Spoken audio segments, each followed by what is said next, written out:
சேலம் மாவட்டம் எடப்பாடி பகுதியில் விடிய அரசு கரும்புகளை முறையாக கொள்முதல் செய்யாததால் வாழ்வாதாரம் பாதிக்கப்பட்டுள்ளதாக கரும்பு விவசாயிகள் வேதனை தெரிவித்துள்ளனர்.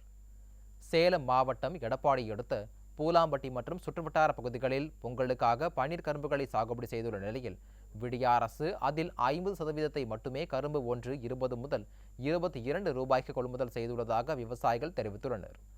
10% கரும்புகளை வியாபாரிகள் அடிமாட்டு விலைக்கு கேட்பதாகவும் மீதமுள்ள 40% கரும்புகள் விற்பனையாகாததால் தங்களின் வாழ்வாதாரம் பாதிக்கப்பட்டிருப்பதாகவும் வேதனை தெரிவிக்கின்றனர்.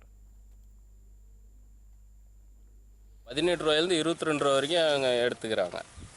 ஆனால் பொங்கல் வியாபாரிகள் வந்து 11 ரூபாயிலேருந்து 15 ரூபா வரைக்கும் அதிகபட்சமாக அவ்வளோதான் எடுக்கிறாங்க. அது போகவும் கரும்பு மீதியாக தான் காட்டில் தான் நிற்குது. அந்த கரும்பு ஆலைக்கு இல்லைன்னா மில்லுக்கு தான் போகணும். சராசரியாக 90,000 ரூபா ஆகுது ஒரு ஏக்கர் பயிரிட்டு கரும்பு வளர்த்துறதுக்கு. ஆனால் இந்த ப்ரைவேட்டை சேல் பண்ணுறதுனால லாஸ்.